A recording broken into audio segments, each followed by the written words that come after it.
In this video we're going to cover the topic of the internal ATU in your transceiver, or perhaps more correctly, the internal matching unit. Welcome to the Waters and Stanton Ham radio channel, presented by Peter Waters. Now, we often refer to these units as internal ATUs. That's not really the correct term. Sometimes we say antenna matching units. Well, that's not the right term either, really, because all the matching takes place at the feed point. Probably we should just call them matching units, because the idea of the internal matching unit is to deliver maximum power into the feeder going up to your antenna. That's the purpose. So we'll try and remember to refer to them as matching units. I may slip up, of course, but allow me that small error. And on my FTX one, it's shown as antenna tune. But I think we all know what we're talking about. In the early days, when we first had solid-state transceiver outputs, they were very easily damaged by the careless ham operator who dared to connect his transceiver to a coax feeder that had a bit of VSWR on it. It was a rather expensive process. So they soon decided to put a protection circuit in. The protection circuit meant to say that the ham radio operator who dared to connect his transceiver to a feeder with a bit of VSWR on was protected. What actually happened is the transceiver started to reduce its power. And once it got near 2:1 VSWR, the power was quite dramatically reduced. Well, it stopped the PA from being damaged, but it wasn't much good having a transceiver that was only delivering half its power, and if the operator dared to connect it to a VSWR about 2.5 or 3:1, there was virtually no power output at all. So they needed to solve that one as well, and they solved it by putting an internal antenna tuner unit, antenna matching unit, or a matching unit inside the transceiver, as we have today. So the transceiver now is fully protected, and it has this matching circuit inside, which in most cases will deliver full power into your coax feed to your antenna, and everything is hunky-dory. Well, it's not actually hunky-dory, because there are one or two problems. I'm going to cover that now.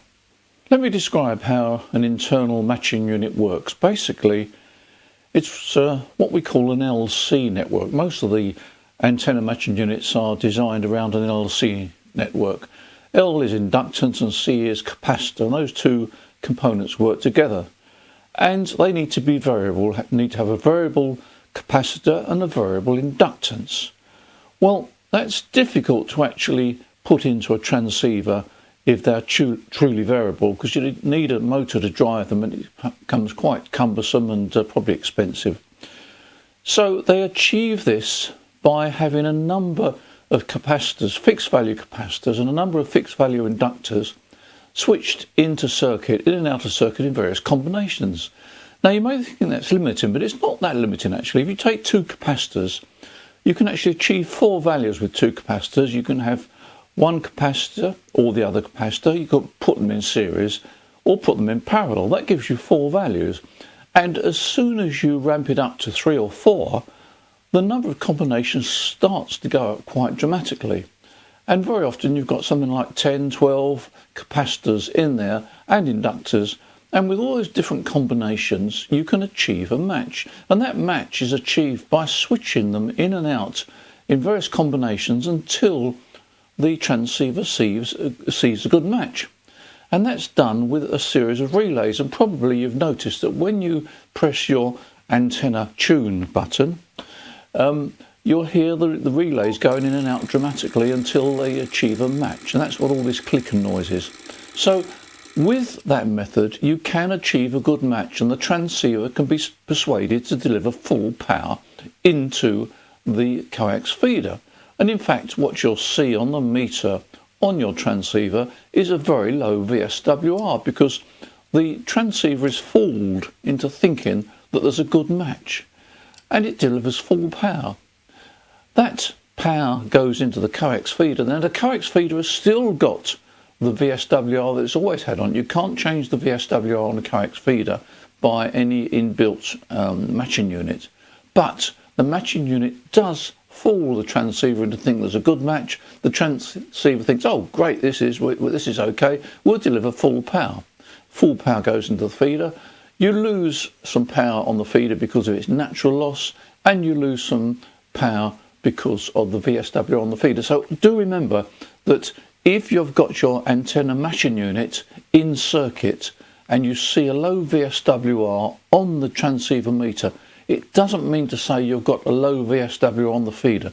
That VSWR on the feeder will remain the same. And that's one reason for having perhaps a separate VSWR meter, so that you actually know what is really happening on the feeder, even though the transceiver thinks it's a great match. Now, if you're fortunate enough and you've got a very well matched antenna and you've got a very low VSWR on the coax feed, then there is no real point in having your internal matching unit in circuit. You might as well switch it out of circuit, and you'll find that you'll get full power into your coax cable. The only time you need to switch the matching unit into circuit is when you've got a VSWR of say about 1.3, 1.4 or above. Then it's a good idea to switch it in circuit so you get a really good match and everything from the PA is delivered into that coax feeder. Now, unfortunately, not all matching units are equal. In other words, some matching units are better than others. And generally speaking, the early matching units in the early transceivers were not nearly as good as the current ones. The current ones have got quite a wide range of matching capability, but there's a limitation. And the limitation is that the internal matching unit in your transceiver can never achieve the wide range of capability that an external one will achieve. Doesn't mean to say that you need an external one, because the only justification in having an external one is if your internal one really struggles on certain bands. But if you have a problem with matching, there's one trick that you might want to try before you're investing in an external antenna matching unit, and that is to try changing the length of the coax cable.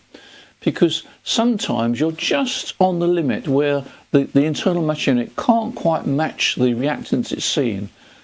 If you change the length of the coax cable, and normally that means, say, make it a bit longer, even if you just coil it around on the floor, sometimes you will change the reactive component such that the internal matching unit can match it. So that's one tip. Now, one other very important point is that you should always use a line isolator where the coax goes into the transceiver. If it's a straight connection from your antenna coax into the transceiver, make sure you've got a line isolator. If you've got an external VSWR meter, then it's coax cable, line isolator, VSWR meter into the transceiver. In other words, the line isolator should be near the very first point at which the coax cable goes into something. If you don't use a line isolator, you'll get erroneous VSWR readings, and you may find that your matching unit in your transceiver can't cope simply because there's RF on the outer sheath in the coax. And you can make a simple line isolator by getting a coax toroid core and winding, I don't know, 7-8 turns of coax around it. You can buy line isolators, but however you do it, do make sure that you have got a line isolator. Now, there's a couple of no-nos. First of all, if you have an external matching unit, do make sure that you switch off the internal one. If you keep the internal one on, you'll go round and round in ever decreasing circles, chasing your tail, and you'll have very poor efficiency. So if you choose to use an external matching unit, do make sure that the internal one is switched off. And also, if you use a linear amplifier, also make sure that internal match unit is switched off, because the linear amplifier should always present a very good match to your transceiver. You don't need the internal matching unit switched on, and if you leave it switched on and it's being used on a different band, you'll find that you're not getting full drive to the linear amplifier anyway. So do remember, if you've got a linear amplifier, remember, switch off your internal matching unit. Now, all these matching units are designed to be used with coax feed. You may actually also be using a doublet, which of course has balanced line. Now, quite clearly, you can't take that directly back to your transceiver. But what you can do is you can invest in a 4-to-1 balun. And there's two choices. You can put that 4-to-1 balun directly in the back of the transceiver and then take your balance line to that. My favourite trick actually is to have the balun outside, just on the wall. You have a short length of coax cable going from your transceiver to the balun, and then your balance line is connected to the balun on the other side of the wall. And very often you'll find that the internal matching unit will match it. Is it possible to predict whether an internal matching unit will or won't cope? No, it's not possible at all. It's certainly not possible. It's very much cut and try. But generally speaking, the capabilities of the current matching units inside the modern transceivers are surprisingly capable. And I've been using the FT710 recently, and that's got a very wide range of matching capability. And I'm sure some of the other transceivers as well. I haven't had a chance to look at the new ICOM 7300 Mark II, but my guess is that they will have probably upgraded the matching unit in that. I don't know, I haven't had a chance to test it yet. Most of the matching units have got memory facilities where they memorise a particular frequency and what is needed in order to match your error. Well, that means to say that very often they will very quickly achieve matching. Some can be configured so they automatically switch in the antenna matching unit when you change bands. Others you've actually got to manually operate. But it's always advisable just to check that you have got a good match by just pressing the matching button on the transceiver. And what happens if you forget to actually press the tune button on the transceiver? Well, there's no damage that's going to occur. All that will happen is that you won't be delivering full power into your coax feeder to the antenna because the matching unit hasn't been correctly configured. And that's easy to sort of forget if you're going from one band to another. So you've just got to make a mental note that when you change bands, unless your transceiver does it automatically, you do need to press the tune button or whatever it's called on the front of the panel, just so that the matching unit can achieve a good match on the particular band you're operating on. Now, a final word about PA protection. I know that many of you will be concerned about the PA being damaged, etc. I can honestly say that I have never damaged a PA on a modern transceiver, and believe me, I have actually accidentally transmitted into an open circuit, and it's been protected. Now, I'm not saying that you should just willy-nilly ignore the sort of protocol of taking due care and attention, but believe me, the modern transceiver is extremely well protected, and the number of times that PAs fail these days are very, very few indeed. It's usually due to something else. Perhaps your switch bands while you're transmitting, etc., etc. But believe me, the modern PA is extremely well protected, and if you take moderate care and use and operate your transceiver intelligently, then I don't think you've got anything to worry about. Certainly, if you've got a high VSWR and you press the transmit button, you're not going to do any damage. The transceiver will know that there's a problem there and it will reduce power and everything will be okay. So don't worry unduly about that. And finally, how efficient is a transceiver when the matching unit is switched in? Well, I haven't done any real tests, but when I have done an A/B test, I really cannot tell the difference in terms of power delivered to the antenna.